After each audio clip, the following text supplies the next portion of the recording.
সংসদে আগামীতে কোরআন দেখতে চাই, কথা বলেন ঠিক কিনা? আগামীর সংসদ হবে কোরআন দিয়ে পরিচালিত হবে। কথা ক্লিয়ার? কথা ক্লিয়ার?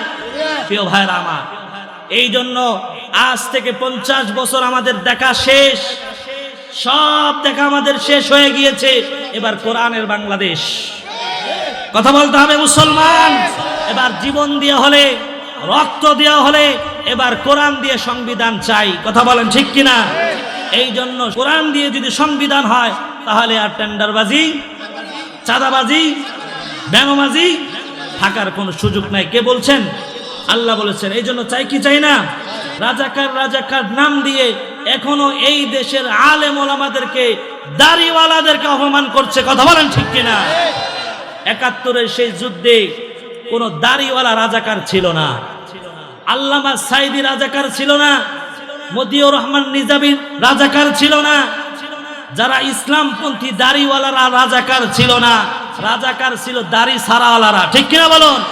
আদৌ পর্যন্ত আলেম ওলামাদেরকে অপমান করার জন্য রাস্তার মধ্যে দাড়িওয়ালাদের, টুপিওয়ালাদের ছবি অঙ্কন করে দাড়িওয়ালাদেরকে অপমান করছে। ঠিক কিনা?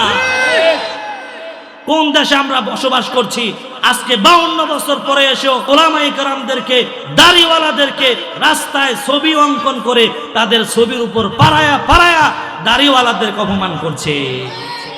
এসো কোরআনের ছায়া তলে সমবেত হই, এসো আল্লাহ রাসূলের অনুগত হই,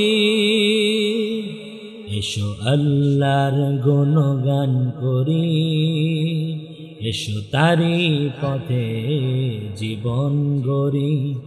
আল্লাহর নাম নিলে তাতে যদি সুখ মিলে, কেন সেই নাম ছেড়ে ভুল পথে রই। এসো কোরআনের ছায়া তলে সমবেত হই, এসো আল্লাহ রাসূলের অনুগত হই। এই কোরআনের ছায়া তলে এসে কত লোক প্রাণ দিল হেসে। কোরআনের ছায়া তলে সোজা পথ যদি মিলে, কোরআনের ছায়া তলে সোজা পথ যদি মিলে, কেন সেই পথ ছেড়ে ভুল পথে রই। এসো কোরআনের ছায়া তলে সমবেত হই, এসো আল্লাহ রাসূলের অনুগত হই। বলি আল্লাহুম্মা আমিন। আল্লাহ পাক রব্বুল আলামিন বললেন, আল্লাযীনা ইউকিমুনাস সালাতা ওয়া ইউতুনাজ যাকাতা ওয়া হুম বিল আখিরাতি হুম ইউকিনুন। আল্লাহ পাক রব্বুল আলামিন এখানে 3টি কথা বলেছেন, 3টি গুণের কথা বলেছেন। আল্লাহ পাক রব্বুল আলামিন বলছেন এই 3টি গুণ যাদের ভিতরে থাকবে এই মানুষগুলো আল্লাহ সুবহানাহু ওয়া তাআলার সরল পথের উপরে প্রতিষ্ঠিত। কোন পথের উপর প্রতিষ্ঠিত? আল্লাহ পাকের সরল পথের উপরে প্রতিষ্ঠিত। উলাইকা হুমুল মুফলিহুন, এই মানুষগুলো হলো সফলকাম। সুবহানাল্লাহ কম। এবার আপনার আমার জীবনের সাথে মিলায় নেওয়া দরকার যে আমার আপনার জীবনের মধ্যে এই গুণগুলো আছে কি নাই, আর আমাদের জীবনের মধ্যে এই গুণগুলো থাকা দরকার আছে কিনা, সেটা আজকে আমরা কোরআন থেকে মিলায় নেব। আল্লাহ পাক রব্বুল আলামিন বললেন, আল্লাযীনা ইউকিমুনাস সালাতা ওয়া ইউতুনাজ যাকাতা ওয়া হুম বিল আখিরাতি হুম ইউকিনুন। 1 নাম্বার গুণ হলো আল্লাযীনা ইউকিমুনাস সালাহ, যারা কি করবে? নামাজ প্রতিষ্ঠা করবে। যারা জমিনে নামাজ প্রতিষ্ঠা করবে। নামাজ এতটা গুরুত্বপূর্ণ, আল্লাহ পাক রব্বুল আলামিন কোরআনুল কারীমে 82 বার নামাজের কথা বলছেন। কয়বার? 82 বার কোরআনুল কারীমে আল্লাহ পাক রব্বুল আলামিন বলছেন। আর যেখানে নামাজের কথা বলেছেন সেখানে যাকাতের কথা বলে দিয়েছেন। তিনি কে? জোরে একটা ডাক দিয়ে বলেন, তিনি কে? আল্লাহ পাক রব্বুল আলামিন বললেন, আল্লাযীনা ইউকিমুনাস সালাতা ওয়া ইউতুনাজ যাকাতা, যারা জমিনের মধ্যে নামাজ প্রতিষ্ঠা করবে। আর যাকাত প্রতিষ্ঠা করবে আর আল্লাহর প্রতি বিশ্বাস স্থাপন করবে। আল্লাহর নবী বিশ্ব নবী মুহাম্মদুর রাসূলুল্লাহ সাল্লাল্লাহু আলাইহি ওয়াসাল্লাম বলেছেন, মান তারাকা সালাতান মুতাআম্মিদান ফাকাদ কাফারা। কোন ব্যক্তি যদি ইচ্ছাকৃতভাবে নামাজ ছেড়ে দেয় ও আর মুসলমান থাকে না, কাফের হয়ে যায়। কে বলছেন? বিশ্বনবী মুহাম্মদুর রাসূলুল্লাহ সাল্লাল্লাহু আলাইহি ওয়াসাল্লাম বলেছেন, ইচ্ছাকৃতভাবে যারা নামাজ ছেড়ে দিবে তারা মুসলমান থেকে বের হয়ে যাবে। তাহলে ঈমান এবং কুফুরের মধ্যে পার্থক্য হলো নামাজ। কে বলছেন? মুহাম্মদ সাল্লাল্লাহু আলাইহি ওয়াসাল্লাম বলছেন ঈমান এবং কুফুরের মধ্যে পার্থক্য হলো কি? নামাজ কে বলে দিয়েছেন? আপনারা কি বোবা নাকি? কথা বলতে পারেন? আপনারা ওয়াজ শুনতে আইছেন নাকি আওয়াজ শুনতে আইছেন? যদি ওয়াজ শুনতে এসে থাকেন তাহলে কথা বলতে হবে। নামাজ তাহলে কে নির্দেশ দিয়েছেন? আল্লাহ পাক দিয়েছেন। যদি কোনো ব্যক্তি নামাজ ছেড়ে দেয় তাহলে কি থাকে না, সে আর মুসলিম থাকে না। কে এলান করে দিয়েছেন? মুহাম্মদুর রাসূলুল্লাহ সাল্লাল্লাহু আলাইহি ওয়াসাল্লাম বলে দিয়েছেন। তাহলে নামাজ ঈমান এবং মুমিনের মধ্যে পার্থক্য হলো নামাজ। ঈমান এবং মুমিনের মধ্যে পার্থক্য কি? একমাত্র নামাজ। আল্লাহর নবী বিশ্ব নবী মুহাম্মদুর রাসূলুল্লাহ ঘোষণা করেছেন, কোন ব্যক্তি যদি ইচ্ছাকৃতভাবে নামাজ ছেড়ে দেয় ওই ব্যক্তির উপরে আল্লাহ সুবহানাহু ওয়া তাআলার কোনো জিম্মাদারি থাকে না। আল্লাহর নবী বিশ্ব নবী মুহাম্মদুর রাসূলুল্লাহ সাল্লাল্লাহু আলাইহি ওয়াসাল্লাম অন্য হাদিসের বর্ণনায় বলেছেন, আমার মনে চাই যারা আজান শোনার পরে ঘরে নামাজ পড়ে নাই, আমার মনে চায় ওই ঘরগুলো জ্বালায় দেয়, ওই ঘরগুলো পড়ায় দেই। আল্লাহ নবী এত রাগান্বিত হয়ে যাওয়ার পরেও আবার কেন পড়ান না? বলে ওই ঘরে মহিলা আছে, নারী আছে, ছোট ছোট বেগুনা মাসুম বাচ্চারা আছে। এই জন্য আল্লাহ নবী মুহাম্মদুর রাসূলুল্লাহ কোরআনের নির্দেশ দিয়েও পড়ায় দেয় না। সুবহানাল্লাহ। তাহলে নামাজটা এই আমাদের সমাজে প্রতিষ্ঠিত করা জরুরি নাকি অনজরুরি? জরুরি। কেমন জরুরি? আল্লাহ পাক রব্বুল আলামিন আল্লাহর নবী বিশ্ব নবী মুহাম্মদুর রাসূলুল্লাহ সাল্লাল্লাহু আলাইহি ওয়াসাল্লাম যখন মক্কায় ছিলেন, আল্লাহর নবী নামাজ পড়তেন, কিন্তু নামাজ পড়তে কাউরে বাধ্য করেন নাই। আল্লাহর নবী নিজে নামাজ পড়েছেন, কিন্তু অন্যকে নামাজ পড়ার জন্য বাধ্যতামূলক করে দেন নাই। আল্লাহর নবী বিশ্ব নবী মুহাম্মদুর রাসূলুল্লাহ যখন মক্কা ছেড়ে যখন মদিনায় চলে গিয়েছে, আল্লাহর নবী মুহাম্মদুর রাসূলুল্লাহ সাল্লাল্লাহু আলাইহি ওয়াসাল্লাম নামাজ প্রতিষ্ঠায় আন্দোলন করেছেন। সুবহানাল্লাহ। আর আল্লাহ পাক রব্বুল আলামিন বললেন, আল্লাযীনা ইম্মাক্কান্নাহুম ফিল আরদি আকামুস সালাতা ওয়া আতাউয যাকাতা ওয়া আমারু বিল মা'রুফি ওয়া নাহাউ আনিল মুনকার। আল্লাহ পাক রব্বুল আলামিন বললেন, আমি দুনিয়াতে যাদেরকে ক্ষমতা দেই তাদের সর্বপ্রথম কাজ হলো দুনিয়ার জমিনে নামাজ প্রতিষ্ঠা করবে। কে বলছেন? জোরে একটা ডাক দিয়ে বলেন, কে বলছেন? আল্লাযীনা ইম্মাক্কান্নাহুম ফিল আরদি আকামুস সালাহ। যে জাতিকে, যে গোষ্ঠীকে জমিনের মধ্যে সর্বপ্রথম ক্ষমতা দেই, তাহলে তারা সর্বপ্রথম নামাজ প্রতিষ্ঠা করবে। অথচ আমাদের সমাজে এমন মুসল্লি আছে, নিজেরা নামাজি, সামনের কাতারে নামাজ পড়ছে, কিন্তু সমাজে নামাজ প্রতিষ্ঠা হোক, কোরআন দিয়ে রাষ্ট্র ব্যবস্থা হোক, অনেক মুসল্লি আছে এটা চায় না। কথা বলেন ঠিক কিনা? নামাজ প্রতিষ্ঠা হোক, এই দেশে কোরআন প্রতিষ্ঠা হোক, এরা চায় না। এই জন্য আল্লাহর নবীকে নির্দেশ দিয়েছে, ও নবী, ইয়া আইয়ুহাল মুযাম্মিলু কুমিল লাইলা ইল্লা কালিলা নিসফাহু আও ইনকুস মিনহু কালিলা আও জিদ আলাইহি ওয়া রাত্তিলিল কুরআনা তারতিলা। ও নবী গো, এখন আর কম্বল মুড় দিয়ে শুয়ে থাকলে হবে না, এখন আর ঘুমিয়ে থাকলে হবে না। এবার নামাজ কায়েম করুন, এবার নামাজ পড়ুন, এবার কম্বল ফালায় দেন, কম্বল ফালায় দিয়ে এবার রবের সামনে দাঁড়ান, রবকে রুকু করেন, রবকে সিজদা করেন। নির্দেশ দিয়েছেন কে? তাহলে নামাজ যেই নেতার নামাজ নাই, যেই নেতার শ্রমিকদের নামাজ নাই, সেই নেতার সাথে আমাদের কোনো সম্পর্ক। যেই দলের নামাজ আছে, যেই দলের কর্মীরাও নামাজি, আমাদের তাদের সাথে সম্পর্ক আছে না নাই? ওই দলের সাথে আমাদের কোনো সম্পর্ক নাই। যেই দলের নামাজি, যেই দলের নেতা নামাজি না, কর্মীরাও নামাজি না, তাদের সাথে আমাদের কোনো সম্পর্ক থাকতে পারে না। কথা বলেন ঠিক কিনা? এই জন্য ভবিষ্যতে যারা এই দেশে নামাজ প্রতিষ্ঠা করবে, যেই দল ক্ষমতায় আসলে কোরআন দিয়ে সংবিধান বানাবে, তাদেরকে ক্ষমতায় আনা আমাদের দরকার আছে না নাই? আসতে বলবেন না, আছে না নাই? যদি এই দেশে যারা নামাজ প্রতিষ্ঠা করতে চায়, যারা কোরআন দিয়ে সংবিধান বানাতে চায়, তাদেরকে আগামীতে ক্ষমতায় দেওয়া দরকার আছে না নাই? অথচ এমন মুনাফিক মার্কা মুসলমান নিজে নামাজ পড়ে কিন্তু কোরআন দিয়ে সংবিধান হোক এটা চায় না, নামাজ প্রতিষ্ঠা হোক এটা চায় না। অথচ আল্লাহ পাক রব্বুল আলামিন নবীকে বলছে, নবী হে, এবার নামাজ কায়েমের জন্য আপনি আন্দোলন করেন। আল্লাযীনা ইম্মাক্কান্নাহুম ফিল আরদি আকামুস সালাহ। আপনি কি করেন? নামাজ কায়েম করেন। যেই দলকে, যেই গোষ্ঠীকে আমি দুনিয়াতে ক্ষমতা দেই, সর্বপ্রথম কাজ হলো নামাজ প্রতিষ্ঠা করা। এই জন্য নামাজ প্রতিষ্ঠার জন্য লড়াই করতে হবে কি হবে না? আসতে বলবেন না, করতে হবে কি হবে না?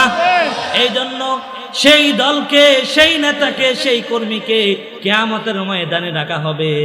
আল্লাহ পাক রব্বুল আলামিন সূরা বানী ইসরাঈলের মধ্যে বলে দিয়েছেন, ইয়াউমা নাদউ কুল্লা উনাসিম বিইমামিহিম ফামান উতিয়া কিতাবাহু ফাউলাইকা ইয়াকরাউনা কিতাবাহুম ওয়ালা ইউজলামুনা ফাতিলা। আল্লাহ পাক রব্বুল আলামিন বললেন, ও দুনিয়ার মানুষ, কি মনে করেছো তোমাকে শুধু একা একা ডাকবো? না না না, তোমার গোষ্ঠী সহ, তোমার নেতা সহ ডাকবো। যদি নেতা নামাজি হয় তাহলে কর্মীরাও নামাজি হয়ে যাবে। কথা বলেন ঠিক কিনা? এই জন্য নেতা সহ ডাকা হবে।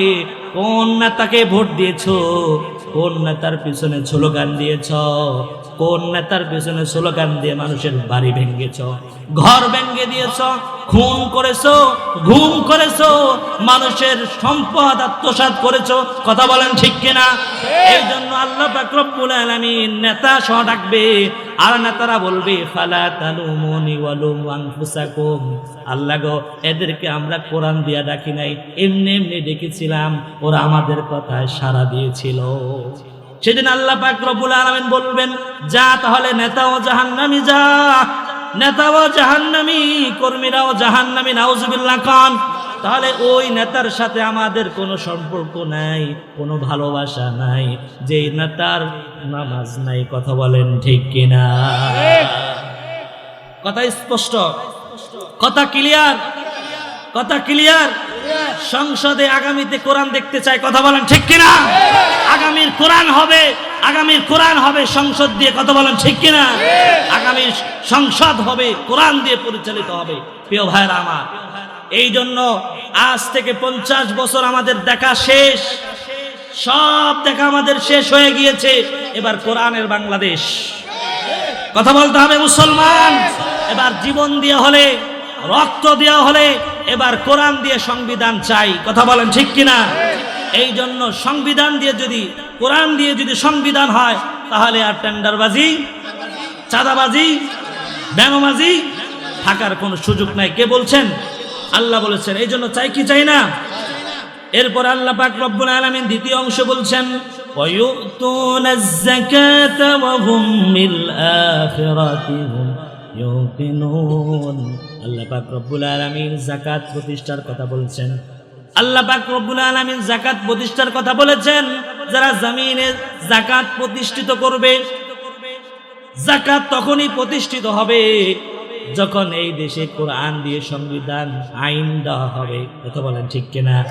এই জন্য আমাদের এটা মুসলিম ক্রান্তি, কিন্তু আমাদের সংবিধান কোরআন দিয়ে না হওয়ার কারণে আমাদের দেশের মানুষগুলো এখন গরিব হয়ে আছে। ঠিক কিনা বলুন? আমাদের দেশে লক্ষ লক্ষ, কোটি কোটি, মিলিয়ন মিলিয়ন টাকা অন্য দেশে পাচার হয়ে গিয়েছে। এবং বিভিন্ন শোকেসে, লাখিসে, বিভিন্ন গোডাউনে টাকা পাওয়া যাচ্ছে, ঠিক কিনা বলুন? যদি সরকার যদি সংবিধান কোরআন দিয়ে বানাতো তাহলে এরকম চুরি ডাকাতি ছেঁচড়ামি করে নিজেরা এই টাকা পয়সা ছেঁচড়ামি করে আত্মসাৎ করতে পারতো না। কোরআন দিয়ে সংবিধান যখন হবে তখনই মানুষের মধ্যে শান্তি তখনই ফিরে আসবে। কোরআন ছাড়া এই দেশের সংবিধান, যত সংবিধান হোক, এই দেশের মানুষের মধ্যে শান্তি ফিরে আসবে না।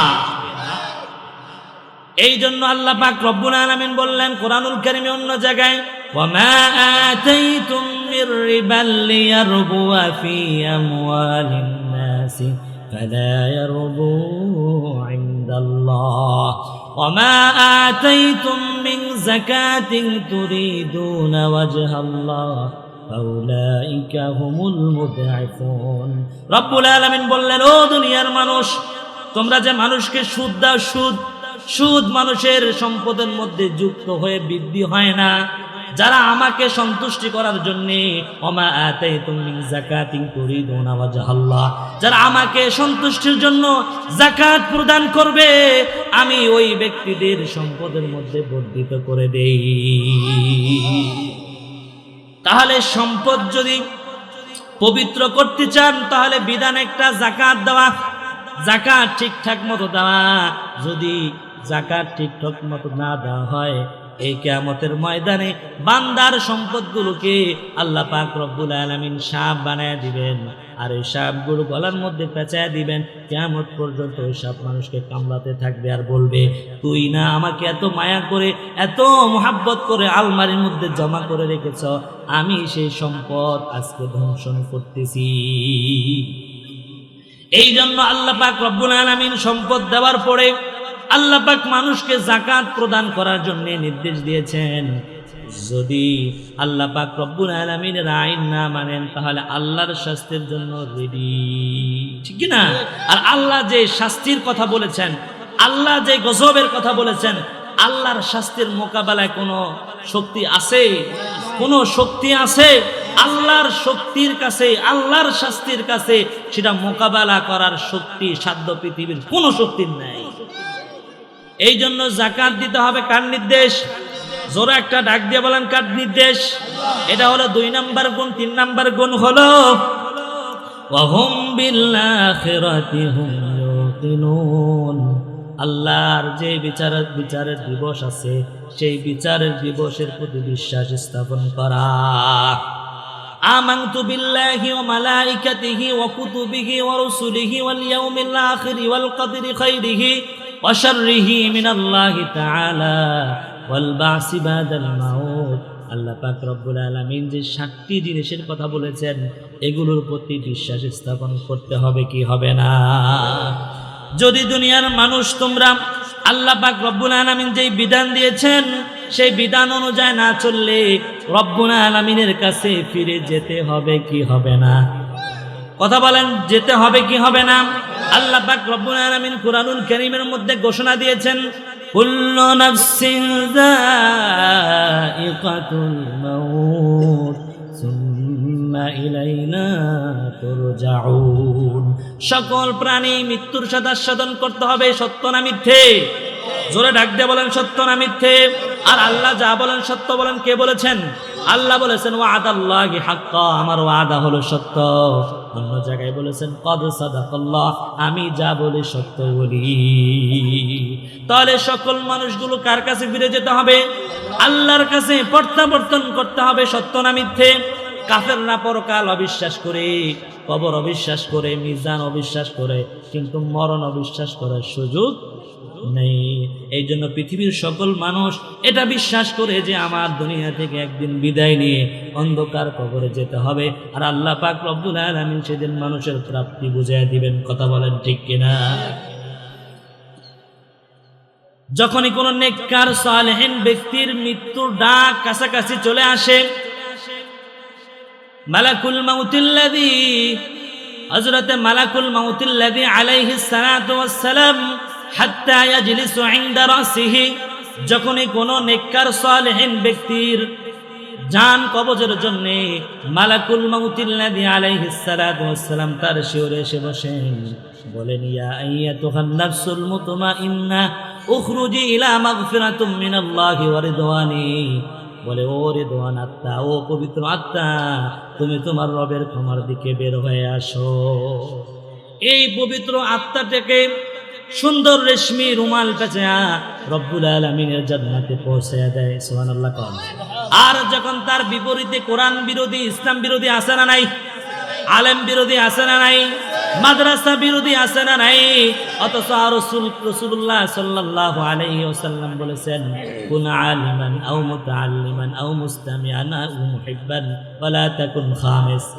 পারলে আলেম হও, না হলে আলেমের ছাত্র হও, না হলে আলেমকে সাপোর্ট করো, না হলে আলেমকে মোহাব্বত করো। ওয়ালা তাকুন খামিস, 5 নাম্বারটা হয় না, তাহলে ধ্বংস। আমাদের দেশে আলেম আমাদেরকে গালি আছে না নাই? এই কিছুদিন আগে দেখতে পেলাম আমাদের দাড়িওয়ালাদেরকে কিভাবে অপমান করে ঢাকা বিশ্ববিদ্যালয়ের ছাত্ররা রাজাকার নামিয়ে রাজাকার নাম দিয়ে এখনো এই দেশের আলেম ওলামাদেরকে, দাড়িওয়ালাদেরকে অপমান করছে। কথা বলেন ঠিক কিনা? ৭১-এর সেই যুদ্ধে কোনো দাড়িওয়ালা রাজাকার ছিল না, আল্লামা সাইদি রাজাকার ছিল না, মতিউর রহমান নিজামী রাজাকার ছিল না, যারা ইসলামপন্থী দাড়িওয়ালারা রাজাকার ছিল না, রাজাকার ছিল দাড়ি সারাওয়ালারা। ঠিক কিনা বলুন? আজও পর্যন্ত আলেম ওলামাদেরকে অপমান করার জন্য রাস্তার মধ্যে দাড়িওয়ালাদের, টুপিওয়ালাদের ছবি অঙ্কন করে দাড়িওয়ালাদেরকে অপমান করছে। ঠিক কিনা? কোন দেশে আমরা বসবাস করছি? আজকে 52 বছর পরে এসেও উলামায়ে কেরামদেরকে, দাড়িওয়ালাদেরকে রাস্তায় ছবি অঙ্কন করে তাদের ছবির উপর পাড়ায়া দাড়িওয়ালাদেরকে অপমান করছে। এই জন্য প্রিয় ভাইয়ের, আল্লাহর নবী বলেছেন তোমরা আলেমদের বিরোধিতা করো না, কোরআনের বিরোধিতা করো না। এই দেশে আলেমদের বিরোধিতা যারা করেছে, কোরআনের বিরোধিতা করেছে, বিগত বছর তাদের থেকে শিক্ষা নাও। কথা বলেন ঠিক কিনা? বিগত বছর যারা আলেমদের সাথে যারা গাদ্দারি করেছে, তাদের যে পরিণতি হয়েছে, তাদের থেকে শিক্ষা গ্রহণ করো। অথচ আমরা আজকে শিক্ষা গ্রহণ করা থেকে দূরে, এই জন্য আমাদের অবস্থা তাই হচ্ছে। ঠিক কিনা বলো? এই জন্য দাড়িওয়ালাদেরকে যদি ভবিষ্যতে তোমরা অপমান করো, অপদস্থ করো, পূর্বে যারা করেছে তারা তো মোটামুটি পালানোর সুযোগ পেয়েছে। ঠিক কিনা বলুন? তোমরা পালাবার সুযোগও পাবে না প্রিয় ভাইরা।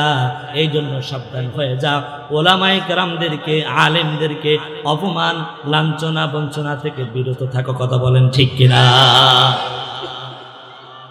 এই জন্য যখন কোরআন বিরোধী, ইসলাম বিরোধীর কবরে আসবে, এসে জিজ্ঞাসা করবে মার রব্বুকা ওমান দীনুকা ওমান নাবিয়ুকা, তোমার ধর্মের নাম কি, তোমার রবের নাম কি? ও বলতে পারবে না। ঠিক কিনা বলো? কারণ ও তো কোরআন বিরোধী ছিল, রসুল বিরোধী ছিল, ইসলাম বিরোধী ছিল, ও বলার সুযোগ থাকবে না। ঠিক কিনা? এই জন্য যখন কোরআন বিরোধী কবরে আসবে, বলো তোমার রবের নাম কি, বলতে পারবে না। তোমার ধর্মের নাম কি, বলতে পারবে না। তোমার নবীর নাম কি, বলতে পারবে না। আবার যখন নেককার সালেহিন ব্যক্তির কবরে আসবে, জিজ্ঞাসা করবে মার রব্বুকা, তোমার রবের নাম কি, বলবে রব্বি আল্লাহ, আল্লাহ আমার রব, সেই রবি আমার শাহ, আল্লাহ আমার রব, সেই রবি আমার শাহ, দমে দমে তনু মনে তারি অনুভব, আল্লাহ আমার রব, সেই রবি আমার সব। ঠিক কিনা বলুন? জিজ্ঞাসা করবে তোমার ধর্মের নাম কি, বলবে দীনিয়াল ইসলাম। আমাদের ধর্মের নাম কি?